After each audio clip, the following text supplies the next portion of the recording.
In 1988, Katsuhiro Omoto, the writer of the famous manga series Akira, directed the movie of Akira, which became world famous. Then again in 1991, he directed the movie Roujin Z. This was one of the first anime movies that I have ever seen. I had forgotten about the name until I decided to do some research on the movie, so I found the name, I bought the movie, and it wasn't really as great as I remember. I had originally seen this movie before I had seen Akira, but this movie actually borrows a lot of concepts from Akira. The plot here is very similar to the movie of Akira because in this movie, an elderly man gets taken and becomes a human experiment for a secret project. To the public, this technology will help elderly people around the world, but it actually has its roots with secret military technology. This technology is basically a bed that the elderly man lays in, and it connects itself to his nerve endings, and everything that he needs to do in life, it will do within that bed for him.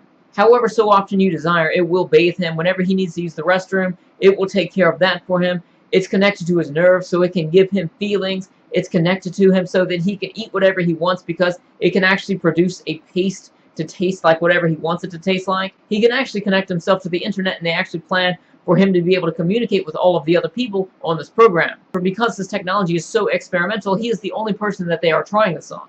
After the old man is hooked up to this machine, he actually sends help signals out through the internet to his caretaker, who is a young woman who cared for him until he was taken away from his home. His caretaker actually teams up with a group of elderly men who are somehow computer hackers. Because they can now communicate with each other, his caretaker and her friends break into the facility where he's being experimented on, and they try to rescue him. But around this time, the machine starts acting very weird, like it's got a mind of its own. This is where the movie starts getting very weird, and you can really tell the heavy influences from Akira.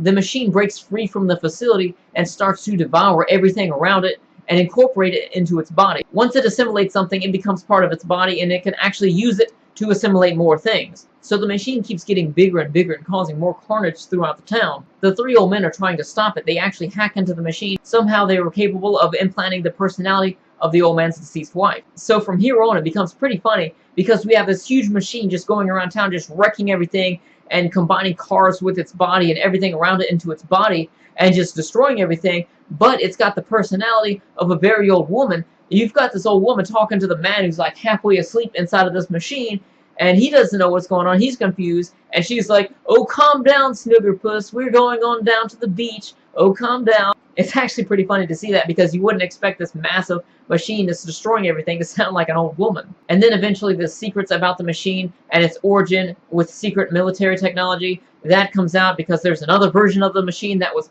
part of the military, and that comes out to fight against this. The movie continues on to the conclusion. Nothing really changes just because the machine is still there at the end of the movie, and I guess everyone just accepts it. Overall, this movie wasn't that great, but it was definitely a snapshot back into the history of anime movies. As far as the quality of the actual movie goes, the art style is beautiful just because we have this high quality hand-drawn art style here.